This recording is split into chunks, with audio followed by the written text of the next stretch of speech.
All right, today we're going to talk about money. So we're going to sit in the green chair. What is it about money that's even important? A lot of people would say it's not the most important thing in life. I'd say it's true. Some people say don't even worry about money. It's, of the devil or whatever it is that they say. It's those who chase money or greedy, right? Here's the problem. You can't pay for your family's medical bills with enlightenment or zen, as some people say. You can't pay for your basic needs without them. You can't do a lot of things. And you can't help other people out very well if you don't have some type of wealth. You're going to have to face this, whether you want to or not, and don't use morals or whatever as an excuse not to. A lot of religious texts, pretty much all of them, talk about money and that it's a necessity. So it's when you get too greedy and you make it your God is when it's the problem. But I really want you, and the reason I talk about this, is to get it out of the way so that you don't have to, one, be in a state of scarcity where you're mentally suffering, and two, so you can start focusing on other things that are actually really, really important. And those things are, improving yourself, making your spirit stronger, etc. And then eventually spreading that out to other people, helping them so that they have the ability, right?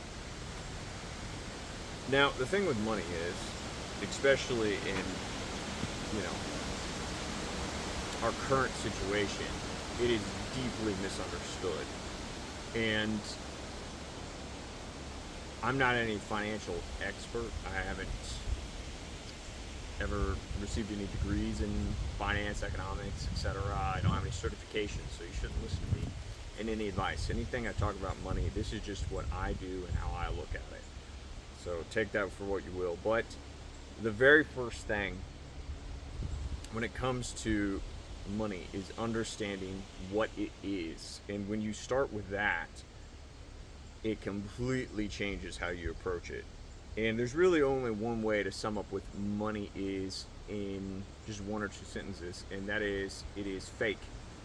It is a made up system of accounting to exchange value. It's not real. And a lot of people chase it around as if it's scarce, or as if there's not enough of it, or they can't get enough of it, which could not be further from the truth. It's estimated that the total amount of currency or value in circulation worldwide is in the quadrillions. Yeah, say that, quadrillions. Not trillions, not billions. It's way up there. And what's hilarious is you and many other people you know are struggling how to be able to get a hold of it. It's crazy. Now, a lot of that is locked up in stock markets, etc., accounts, but it's just this unlimited thing that we make up out of nothing, and it will continue being made up out of nothing as long as the system exists as it exists. And believe me, there are people on the top who are highly invested in keeping things the way that they are. So, not to get too out in the weeds, where does money come from? Where does currency come from? Okay? Because we could just trade stuff all day, right? You need a roof fixed, I need flour. We exchange, right? That's not very efficient, because you may not always need a roof fix and I may not always need flour, so we have to come up with something else. It used to be gold and silver. Before that, it was things like bricks of dried out tea, seashells, beads, various things.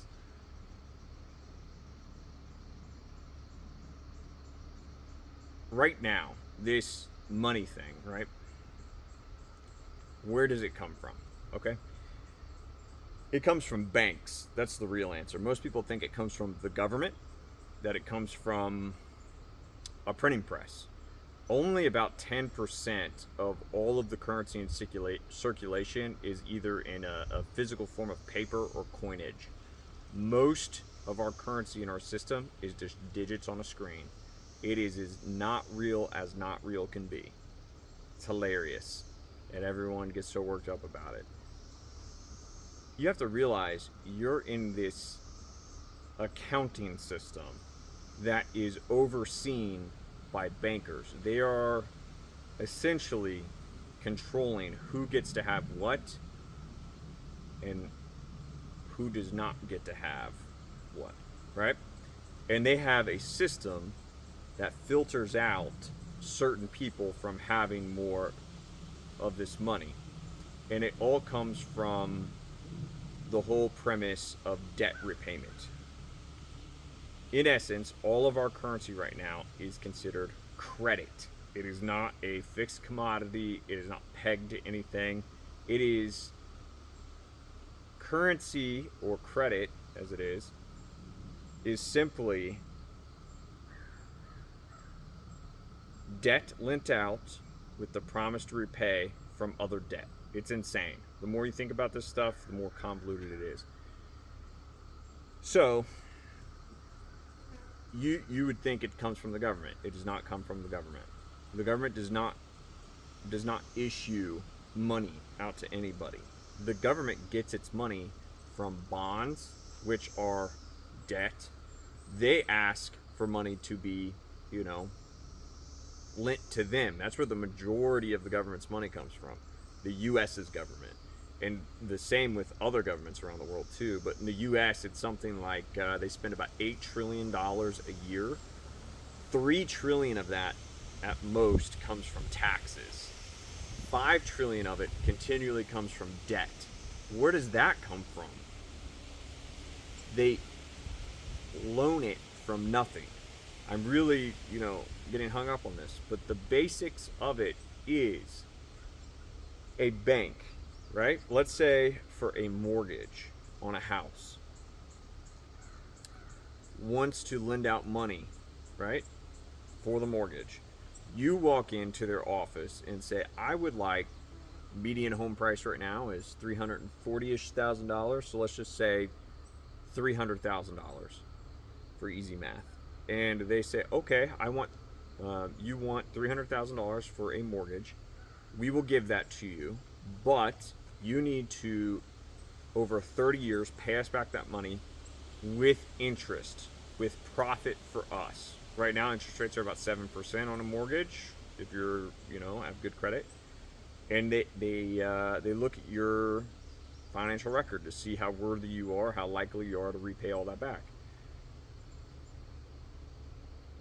When they issue that mortgage, are they taking the money out of someone else's bank account and giving it to you and shuffling money around so that they can manage everyone's payments? No. For the longest time, this is well been recognized and understood. The bank can lend out 10 times the amount of money they have in accounts or their assets. So if a bank has, let's just say $100 in their assets, the whole bank's value, everyone's checkings, accounts, etc., $100, they can lend out 1,000. That money is not in any account.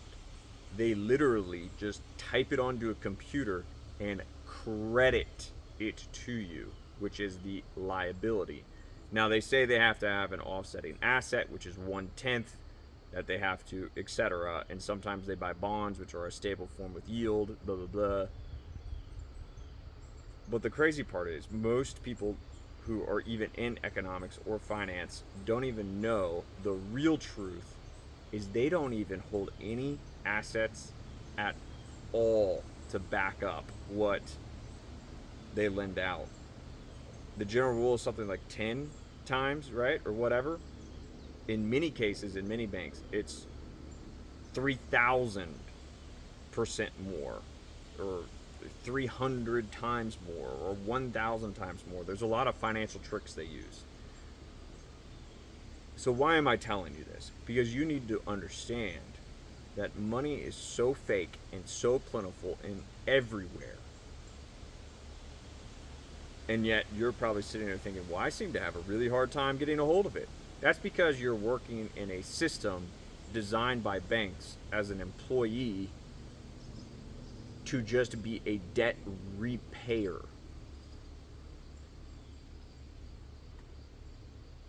This stuff, how insidious it is. I think it's almost akin, and this sounds very hyperbolic, but to black magic. The amount of psychosis you would have to come up with this system, or just the slow descent down into what I call lies,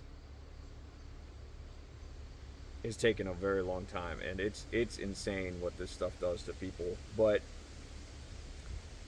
anyway, that's the way it is. And economists, the ones who actually pay attention, they all rationalize it out. Most of them don't even understand this is how this works. So by this nature, right, they lend out this money, right, et cetera, et cetera. Here's the next thing you need to understand. When a bank loans out this money, right, let's say again it's that $100, and they give it to one person. They say, we are going to give you $100 or more in these cases. And now that we've given it to you, we want to get you to pay us back the $100 plus, let's say, 10% interest. Okay.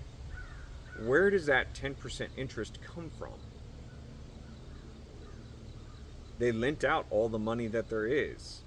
How do they get back 10% on top of that?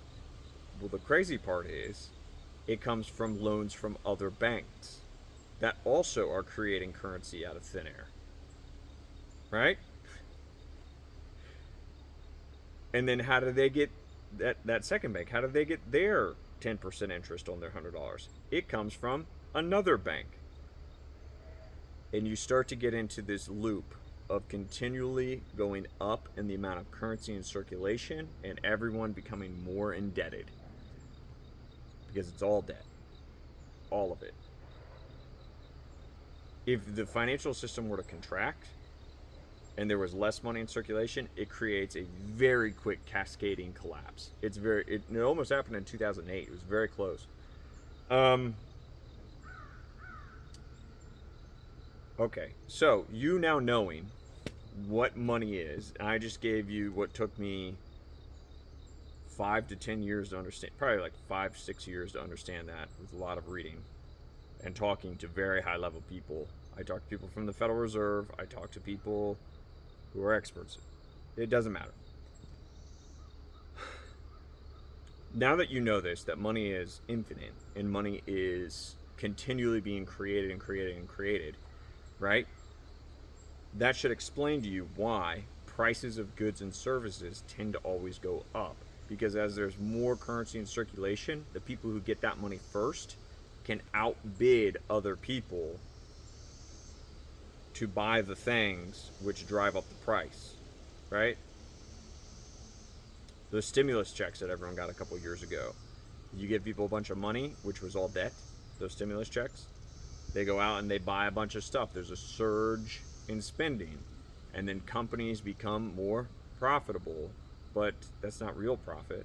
And then they end up raising their prices so that they can go and build more machines to build more stuff, to provide more services, et cetera, et cetera, et cetera. So you should be, if you're listening right now, starting to identify a problem. And that problem is that the price of things are always going to go up. And how am I going to keep up with those prices? Well, there's good and bad news to that. One, you will get a raise. But two, it probably won't be fast enough. Most of the time, whatever company you're working for, they tend to only give raises as it's so necessary or so important that they can't afford not to give you a raise. And this creates an environment where in our company culture or in our business culture, people no longer stick with companies for 30, 40, 50 years. They have to hop from business to business to business in order to continually negotiate to get their wages higher. That's one way you can do it, is you would have to probably every 3 to 5 years change jobs to try and keep getting higher pay. But really, I mean, that's about one of the best ways you can do it, but it's not good for humans. It would be better if we could all just have longer lasting businesses where you got to know all the people you work with and create, more of a social environment and be more efficient. But, hey, it's the way it is. So one, you can, if you every 3 to 5 years try to negotiate up, find a new job where you can get a higher, because, this boom cycle that we're forever in of money printing. So here's the thing though, your employer though is not going to want to give you raises that often, because one, they become detached from reality during inflation cycles, whereas a business owner is usually older, like 40 plus, probably in their 60s. They lose touch with reality of what it is for the day-to-day man trying to make a living, earning, to pay their bills, etc.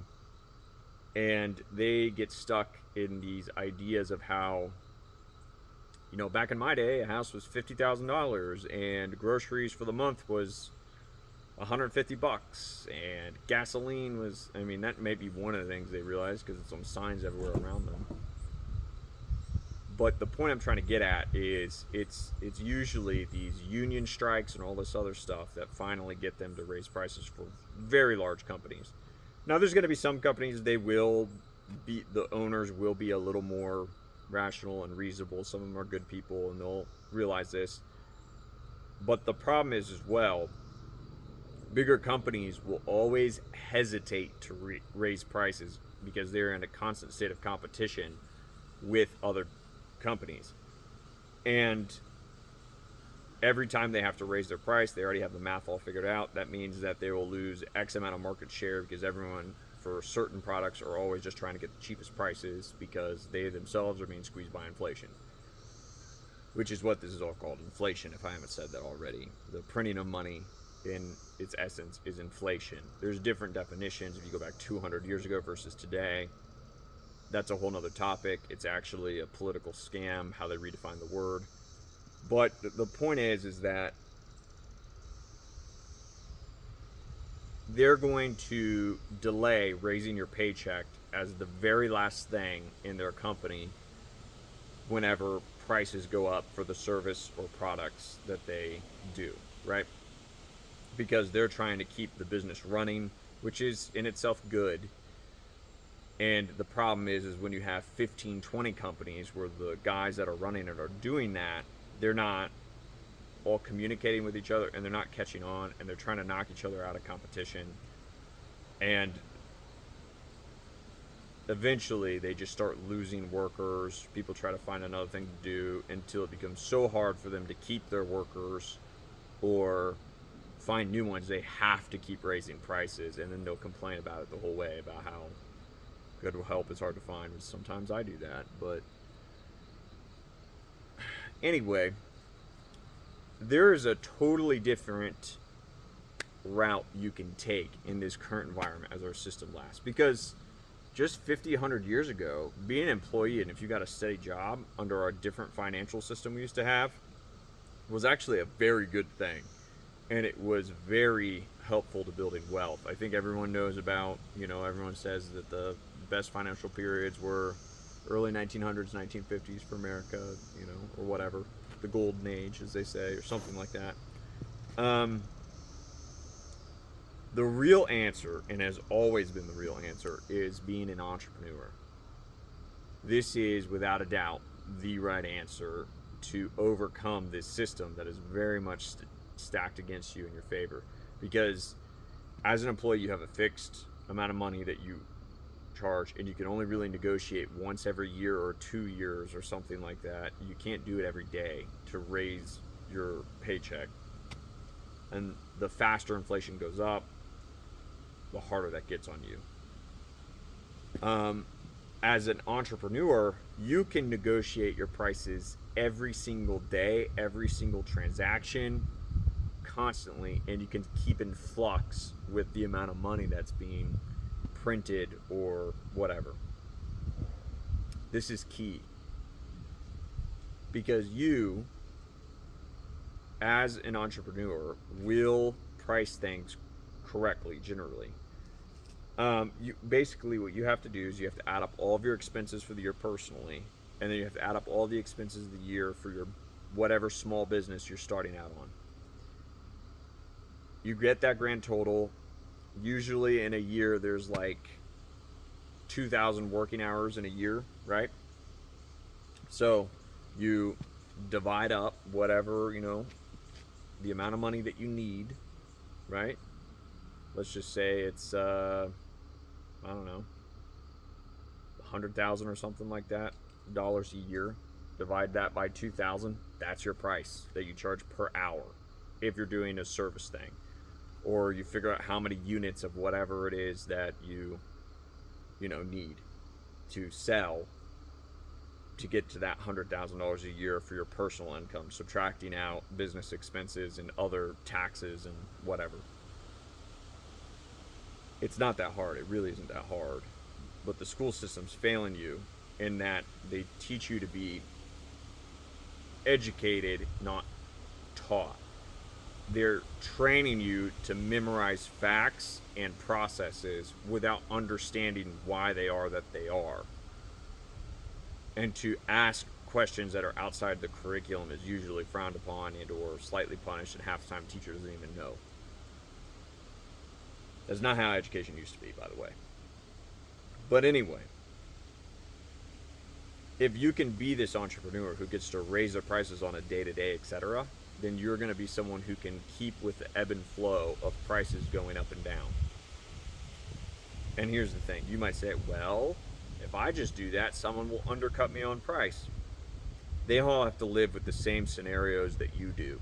All the other small entrepreneurs, etc.,